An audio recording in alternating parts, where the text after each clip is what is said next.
Popular support but through the electoral email practices, ऐसा बिल्कुल भी नहीं होता है ना। ऐसा नहीं है कि मान लो कि इलेक्शन में तरीका गलत हो गया और कोई बिना ज्यादा सीट लाए ही या फिर ज्यादा वोट लाए ही वो क्या कर गया, जीत गया, ऐसा नहीं होता है ना कहीं लोगों की जो चाह होती है, लोग जिसको चुनना चाहते हैं या लोग जिसको ज्यादा वोट देते हैं वही चुन करके आते हैं, है ना।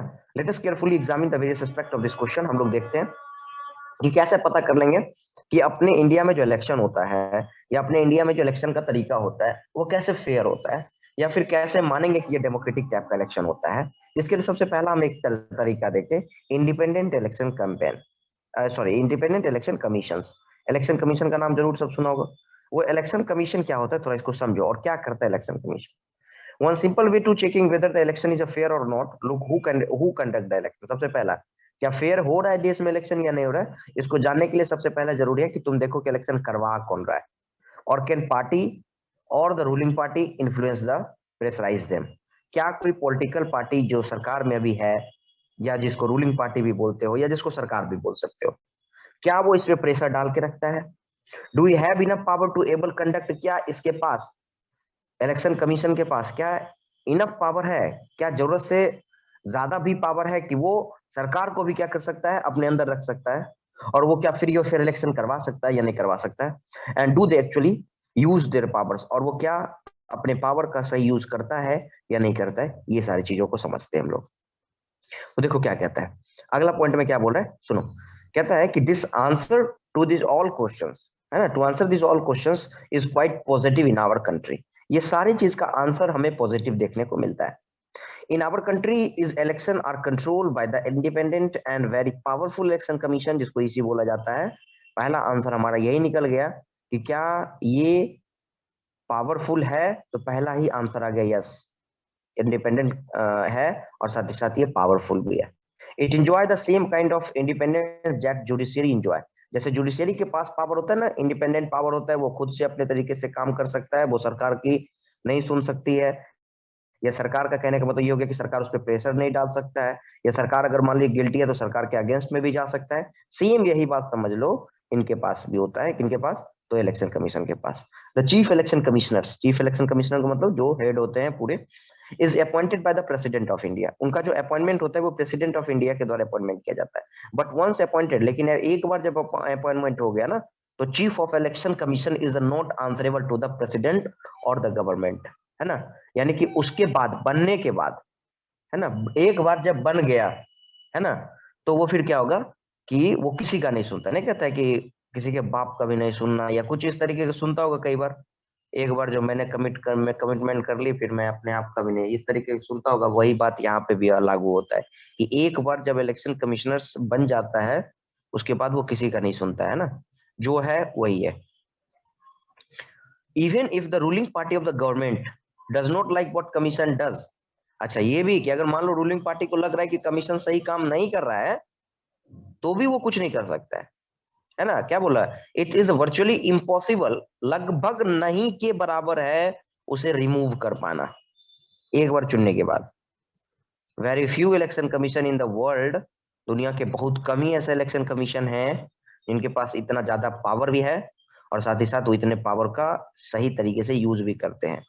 तो बहुत कम ऐसे कंट्री में इलेक्शन कमीशन होते हैं। इलेक्शन सर अभी कमीशन कौन है? टेक दिस, क्या बोला, अभी चीफ इलेक्शन कमिश्नर कौन है?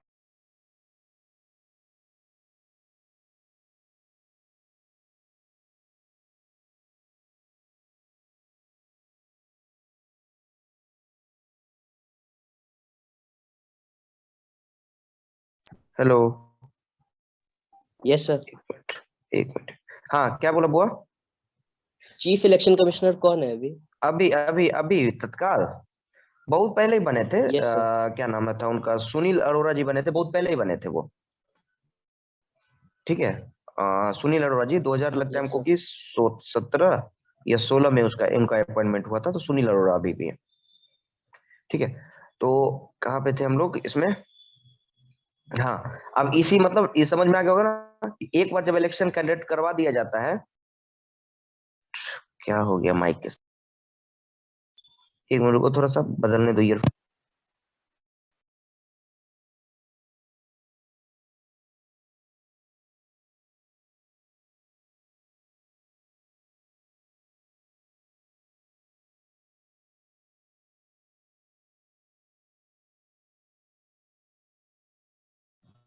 हाँ जा रहा है, देखो तो आवाज।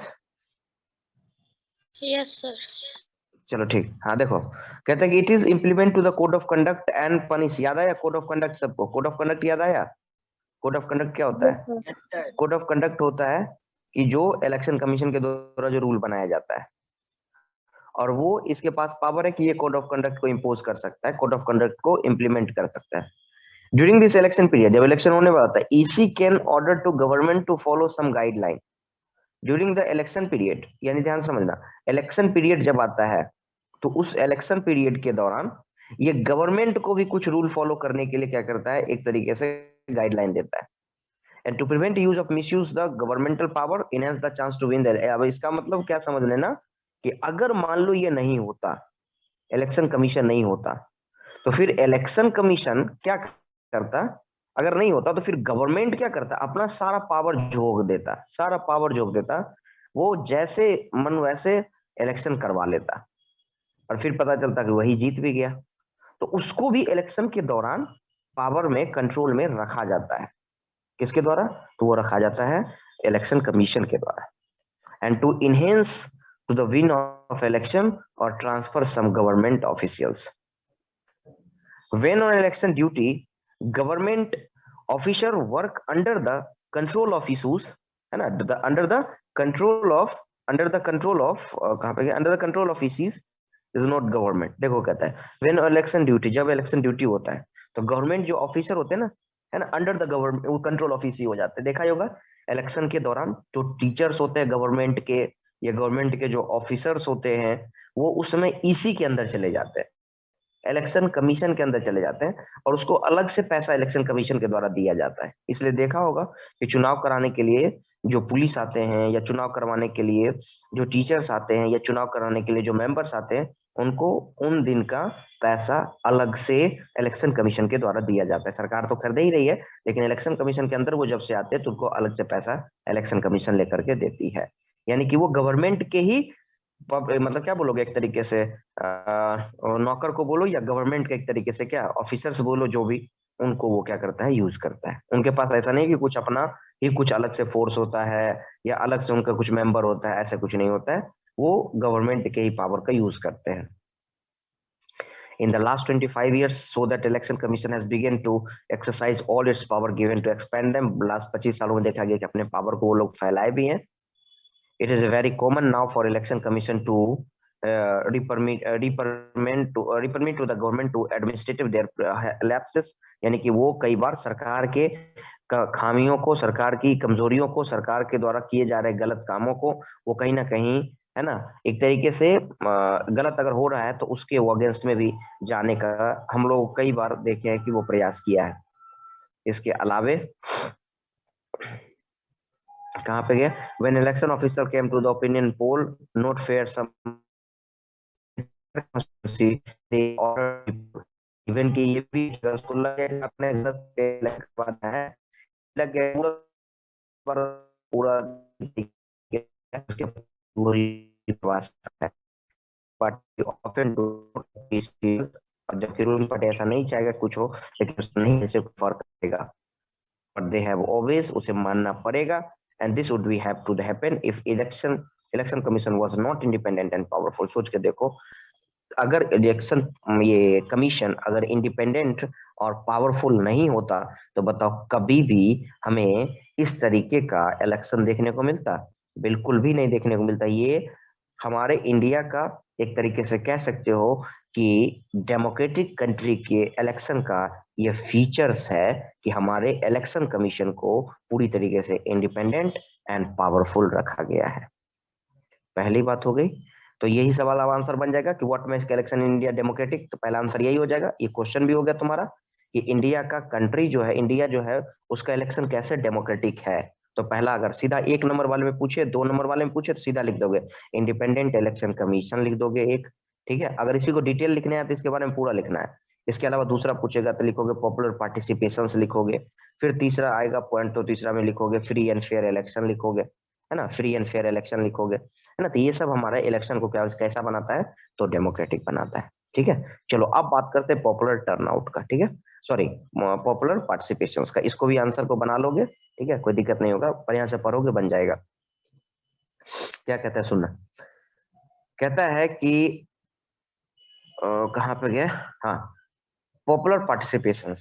Another way to check the quality of election is process see the vote whatever the people participates in India with the enthusiasm. क्या कितनी खुशहाली के साथ, कितने खुशी के साथ, कितने उत्साह के साथ लोग शामिल होते हैं इलेक्शन में।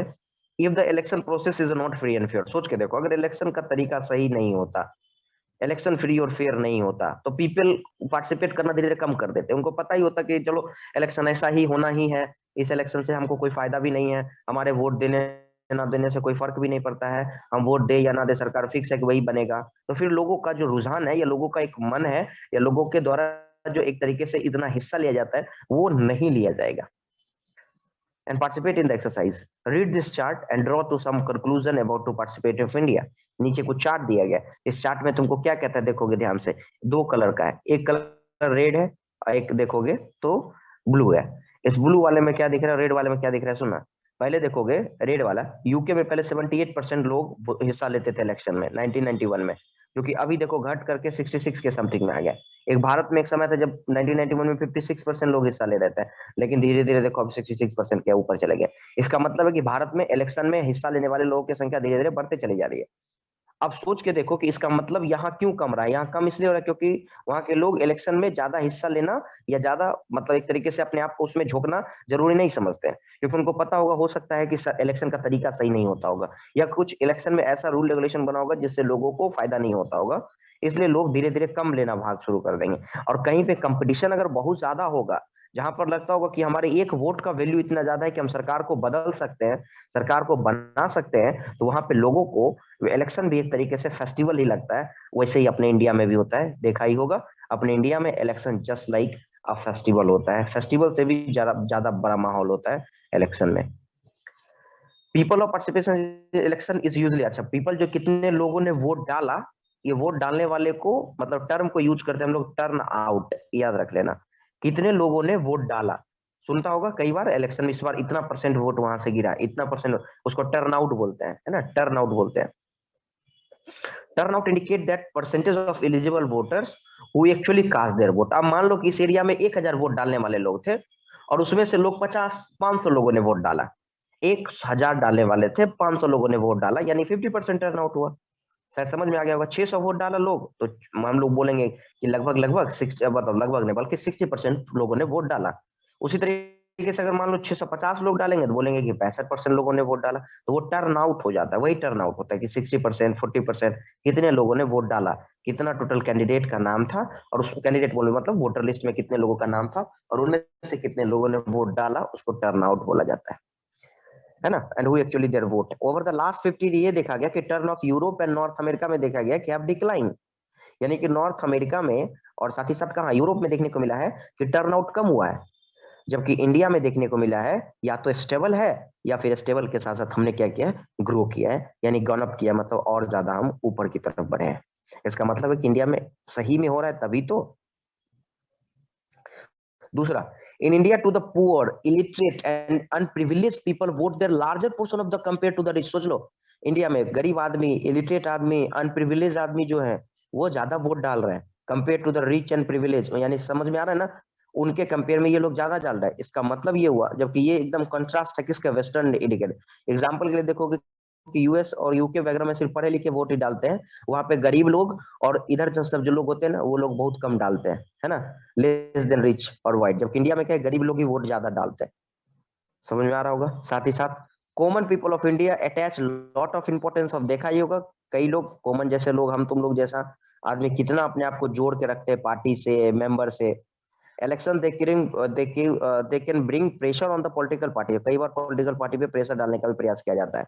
And they also feel their vote to matters, उनको लगता भी है कि हमारे एक वोट डालने से कंट्री में क्या होगा, सरकार को बनाया जा सकता है। ये सारे चीज, ये सब नहीं लगता ये वहीं पे संभव होगा जहां पे लोगों का दिमाग फ्री होगा कि हाँ हमारे इलेक्शन तरीका का सही, हमारे यहाँ इलेक्शन का तरीका सही है। The interest of voter in election related to activities have been to increase over during the 2004 elections. More than 1/3 of voters took part in the campaign of, सोच लो 1/3, हर 4 में से 3 आदमी जो है वोट डाला था, सोच सकते हो, है ना। वन थर्ड बोल रहे हैं ना, सोच लो लगभग 66% के आसपास, सोच के देखो। More than half of the people in identify themselves being to the closer of other political party. और अब तो लोग साथ ये भी लोग अपने आप को पहले से फिक्स कर देते हैं कि हम इस पार्टी को सेलेक्ट करते हैं, हम इस पार्टी को, है ना। तो वोट देखो कितना ज्यादा लोग यहाँ पर मायने रख जाता है। 1 out of 7 voters is the members is political party. और 7 में से 1 आदमी कहीं ना कहीं पॉलिटिकल पार्टी के कहीं ना कहीं मेंबर भी हैं इंडिया में। तो ये वही संभव है जहां पर इंडिपेंडेंट इलेक्शन होता हो, जहां पर फ्री एंड फेयर इलेक्शन होता हो, और वैसे कंट्री को ही हम लोग डेमोक्रेटिक कंट्री का नाम देते हैं। इसके अलावा एक्सेप्टेंस ऑफ इलेक्शन आउटकम्स, इसके अलावा जो रिजल्ट आता है उसको भी लोग स्वीकार कर लेते हैं। ऐसा नहीं कि एलिगेशन, अब कई जगहों पर एलिगेशन लगता है, कई जगहों पे कि सरकार ने बूथ कैप्चर कर लिया, तो सरकार ने ईवीएम मशीन में घोटाला कर दिया, कई बार सुनने को मिलता है। लेकिन इसके बावजूद भी फाइनली सब लोग एक्सेप्ट करते हैं कि हाँ यही जनता की मर्जी थी, जनता ने ही क्या किया, ऐसा किया है। One final last on the free election fairness election is the outcomes itself. If election are not free and fair, सोचो सर इलेक्शन अगर फ्री फेयर नहीं होता तो क्या लगता है कि सभी लोग इस बात को एक्सेप्ट करते, या कई पार्टी एक्सेप्ट करता कि नहीं इस बार इलेक्शन हुआ इसमें हमको हरा दिया गया, जान के हरा दिया गया, या कुछ ऐसा नहीं। फाइनली सबको एक्सेप्ट करना पड़ता है। In such situations ruling party do not lose election. अगर ऐसा होता तो रूलिंग पार्टी कभी हारती ही नहीं। अगर ऐसा होता तो कभी भी रूलिंग पार्टी नहीं हारती। लेकिन इंडिया जैसे कंट्री में देखो, हमें रूलिंग पार्टी भी कई जगहों पे या कई जगह पे हमें देखने को मिला कि वो हारे हैं। The outcomes of India election speaks itself. The ruling party routinely loss. अब देखा ही होगा, इसका मतलब क्या हुआ कि रूलिंग पार्टी देखोगे कि वो भी हारता जा रहा है। इसका मतलब ये सीधा सीधा निकल गया कि आउटकम्स को सभी एक्सेप्ट कर रहे हैं। यूएस इंक्रीमेंट सीटिंग, अच्छा यूएस में तुम क्या देखोगे, ध्यान सुनो वो क्या कह रहा है। अच्छा, इनफैक्ट एवरी इंडिया वाले में देखोगे, in ruling parties routinely lose the election India both the nation and state level. National level की बात तो स्टेट लेवल पे है, कोई जरूर नहीं है कि जो रूलिंग पार्टी है वही जीता भी है। In fact every 2 out of the 3 election held, लगभग 2 से 3 इलेक्शन के बाद देखने को मिला है कि रूलिंग पार्टी इलेक्शन हार चुकी है। इन द यूएस में देखोगे कि इंकम्बेंटमेंट मतलब जिसको वो सिटिंग इंडिपेंडेंट जो मेंबर आते हैं चुन करके, उसको इंकम्बेंटमेंट बोला जाता है। तो वो जो चुन करके आए रियरली लॉस द इलेक्शन, बहुत कम ऐसे मेंबर होते हैं जो वो चुनाव हारते हैं। जबकि इंडिया में पता है कि half of the sitting member, यानी मान लो इस बार 543 मेंबर जो चुन करके आए हैं, 2024 में जो 543 मेंबर का चुनाव होगा उसमें आधे से अधिक लोग ऐसे होंगे जो नए होंगे, फ्रेश होंगे। आधे से अधिक ऐसे लोग होंगे जो एकदम नए होंगे। अब सोच लो 250 लोग नए आ गए होंगे।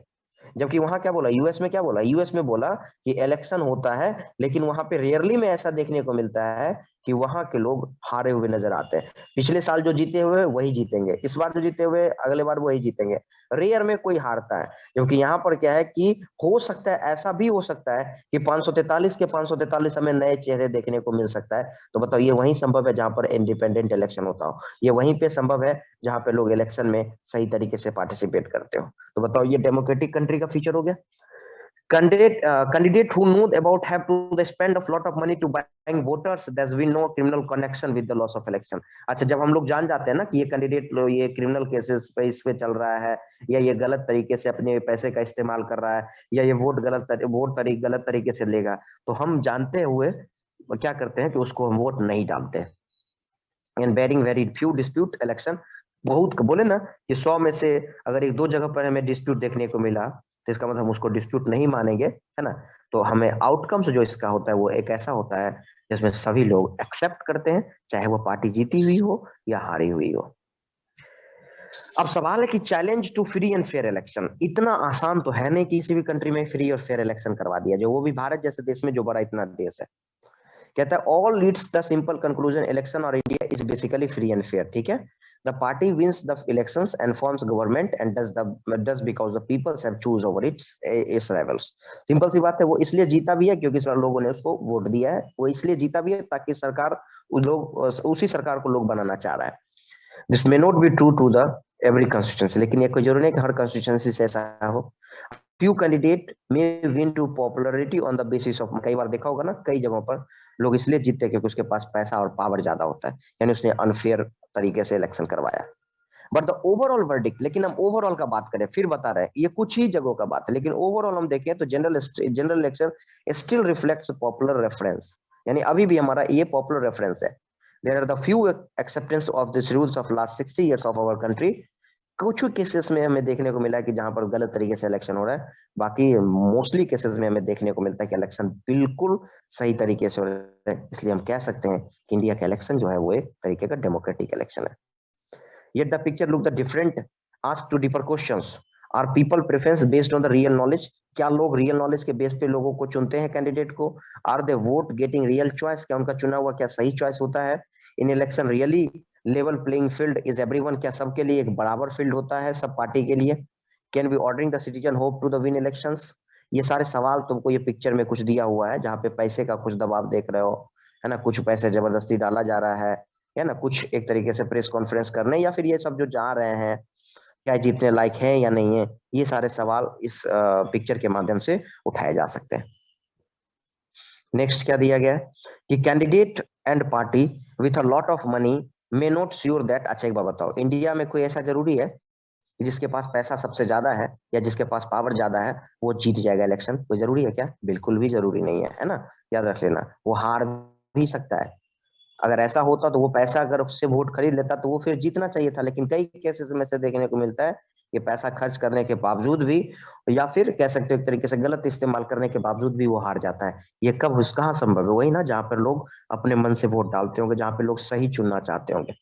इन सब पार्ट ऑफ कंट्री कई देखे क्रिमिनल कनेक्शन देखने को मिलता है। कई पॉलिटिकल पार्टी का देखोगे तो क्रिमिनल कनेक्शन मिलता है ना, और वो पैसे का और साथ साथ पावर का गलत इस्तेमाल करता है, और वो वोट तो टिकट तो ले लेता है, मेजर पार्टी उसको टिकट भी दे देती है। कई बार देखा हो कि उसका क्रिमिनल कनेक्शन है और मेजर पार्टी जो बड़ी पार्टी है वो उसको टिकट दे दिया, लेकिन ये कोई जरूरी नहीं है कि वो मेजर पार्टी में जाने के बाद वो जीत भी सकता है, कोई जरूरी नहीं है, हार भी सकता है। Some family and tend dominant, कई बार देखा हो कई फैमिली या कई पॉलिटिकल, ये सब हमारे यहाँ पता है ना, ये क्या है हमारे यहाँ, ये सब हमारे चैलेंज है। ये सब चैलेंज है कि पॉलिटिकल पार्टी क्या करता है, क्रिमिनल को टिकट देती है या बड़े पैसे वाले को टिकट देती है, और साथ ही साथ ये भी है कि some family tend to dominate to political parties, ticket are distributed. कई बार देखा होगा कि रिलेटिव फैमिली में ही टिकट को बांट दिया जाता है, उसका बेटा है तो उसको दे दो, उसका पोता है उसको दे दो, उसके चाचा है भतीजा है। ये इंडिया में बहुत ज्यादा चलता है, ये भी हमें देखने को मिल रहा है, ये भी हमारे लिए चैलेंज है। ये सब चैलेंज में जुड़वा सकते हो इंडिया के डेमोक्रेटिक कंट्री में क्या क्या अभी भी चैलेंज है। Very often election are little choice to ordinary people for the both the major party quite similar to each other policies, and कई बार क्या होता है कई पॉलिटिकल पार्टी का पॉलिसीज और प्रोग्राम सेम देखने को मिलता है। जो ये फ्रंट पे काम करना चाहता है वो ए, मान लो कुछ एक ए फ्रंट एक जो है कुछ अलग काम करना चाहता है, बी भी सेम वही काम करना चाहता है, तो फिर लोग के पास ऑप्शन का कमी हो जाता है, किसको चुने, ए को चुने कि बी को चुने। कई बार पॉलिसी और प्रोग्राम सबका सेम ही हो जाता है। And smaller party and independent candidate suffer huge disadvantage. अच्छा एक और सबसे बड़ा चैलेंज क्या है कि छोटी पार्टी या फिर छोटे कैंडिडेट जिनके पास पैसा नहीं है या जो अदर बड़े बड़े पार्टी से मिले हुए नहीं है, उनको एक थोड़ा सा डिसएडवांटेज ये होता है कि बड़ी पार्टी या फिर पैसे वाले उसको क्या करते हैं, कुचल के रख देते हैं। तो ये थोड़ा बहुत चैलेंज हमें देखने को मिल रहा है, इसको तुम शायद समझ सकते हो, बेहतर ढंग से समझ सकते हो ये चैलेंज को। The challenge exists not just in India but also many established democracy। ये सिर्फ इंडिया में नहीं है, ये दुनिया के जितने भी डेमोक्रेटिक कंट्री है सब जगह देखने को मिलता है। This deeper issue as the matter to concern for those who believe in democracy, and that's why the citizen of societies, activities and organization have been to demanding to reform of electoral system। इसलिए लोग बार बार बीच बीच में demand करते रहते हैं कि election system को, electoral system को change किया जाए, परिवर्तित किया जाए, थोड़ा बहुत बदला जाए। And can we think the some reforms, क्या जरूरत है रिफॉर्म्स की? बिल्कुल जरूरत है। And what can ordinary citizen face this challenge, और कैसे हमें ये चैलेंज फेस करना पड़ रहा है, ये सब तो खैर हम देखिए ना कि कैसे चैलेंज फेस करना पड़ता है। पैसे की वजह से हम अपना वोट गलत तरीके से चुन देते हैं, और साथ ही साथ क्या होता है कि गलत अगर आदमी चुन करके आ गया तो वो देश का पूरी तरीके से बेड़ा गर्क कर देता है, उस एरिया का बेड़ा गर्क कर देता है जहां पर गलत लोग चुन के आ जाते हैं। तो ये कहीं ना कहीं कॉमन पीपल के लिए एक बहुत बड़ा चैलेंज बन जाता है। ये हो गया, शायद चैप्टर हो गया होगा खत्म। हाँ चैप्टर हो गया खत्म। नीचे कुछ पीछे पॉइंट दिया गया है, यही सब code of conduct, constituency, incumbent level of defending, rigging and turnout, इसको देख लेना और चैप्टर हो गया तुम्हारा फिनिश। बोलो किसी को कोई दिक्कत, समस्या, कठिनाई, कष्ट, पीड़ा, परेशानी, दुख, दर्द, कुछ भी है तो बोलो, फटाफट बोलो।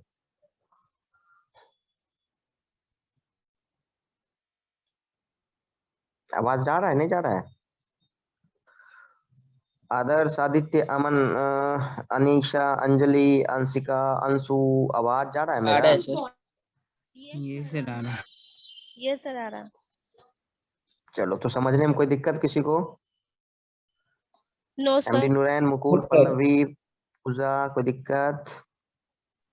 No sir. Pranav, Prince, Rahul, Roshan, Sakshi, Saurabh, Srishti, Sonal, Sonam, no sir. Tannu, Trisha, कोई दिक्कत? सर इमरजेंसी क्या होता है सर?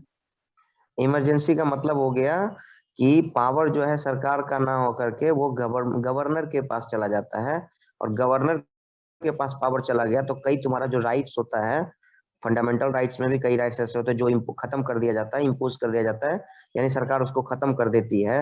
और उस समय पुलिस पावर वगैरह जो है पूरी तरीके से प्रशासन के हाथों में पावर चला जाता है, और वैसे कंडीशन में तुम चाह करके भी कुछ ऐसा काम नहीं कर सकते जो नॉर्मल डे में तुम करते हो, तो बोलते हैं।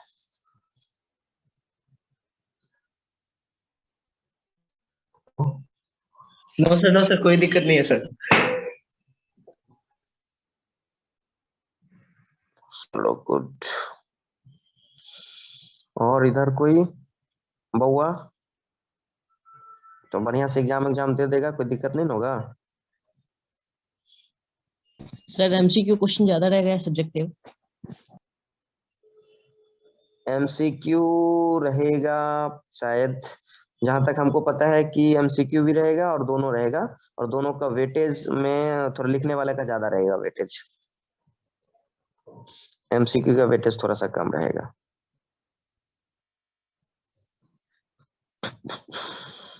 और सवाल किसी का?